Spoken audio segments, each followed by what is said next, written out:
பசங்க வீட்லேயும் வரதட்சணை கேட்குறாங்க, அவ்வளோ டிமாண்ட் பண்ணுறாங்கன்னு பெரிய ஒரு இஷ்யூவாகவே போய்க்கிட்டுருக்கு. ஆனால் பொண்ணுங்க வீட்டில் டிமாண்ட் பண்ணலேன்னு நீங்கள் எல்லாம் நினைக்கிறீங்களா? என்ன அவங்க டைரெக்டாக கேட்குறாங்க, இவங்க டைரெக்டாக கேட்குறது கிடையாது. எல்லா விஷயம் தெரிஞ்சுக்கிட்டு பையனுக்கு வந்து வீடு இருக்கா, கார் இருக்கா, நல்ல சேலரி இருக்கா, அதே மாதிரி தோட்டம் இருக்கா, எல்லாமே விசாரிச்சுட்டு தான் கொடுக்குறாங்க. அதுவும் இப்போ இருக்க ட்ரெண்டிங்கில் பொண்ணுங்க வந்து ஜாதகத்தை அவங்களே வாங்கி மேட்சிங் பார்த்து அவங்களே கண்டுபிடிச்சிக்கிறாங்க. அதை விடுங்க. இதை விட பெரிய விஷயம் என்னென்னா, பொண்ணு கொடுக்குற வீட்டில் மாப்பிள்ளைக்கு யாரும் கூட பிறந்தவங்க இருக்கக்கூடாதுன்னு நினைக்கிறாங்க. ஒரே ஒரு பையன் மட்டும். அப்படி இல்லாத பட்சத்துக்கு ஒரு பொண்ணு ஒரு பையன் இருந்தாலும் அந்த பொண்ணுக்கு கல்யாணம் ஆகிருக்கணுமா.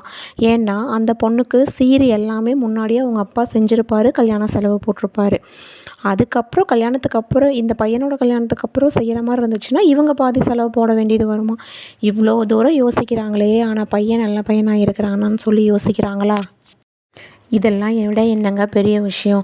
கடைசியில் பொண்ணு வீட்டில் வந்து மாமனார் மாமியார் இல்லாத வீடாக கூட தேடி மாப்பிள்ளை பார்த்துட்ருக்காங்க. இப்படிலாம் இவங்க யோசிக்கும்போது 2 பக்கம் தப்பு இருக்குதுங்க. பொண்ணு வீட்லேயும் தப்பு பண்ணுறாங்க, மாப்பிள்ளை வீட்லேயும் தப்பு பண்ணுறாங்க. பொண்ணு வீட்லேயும் வரதட்சணை பிரச்சனை இருக்குது, மாப்பிள்ளை வீட்லேயும் வரதட்சணை பிரச்சனை இருக்குது. இவங்க டௌரின்னு டைரெக்டாக கேட்குறாங்க. அவங்க எல்லாமே செட்டில்டு ஃபேமிலியாக இருக்கும்னு நினைக்கிறாங்க.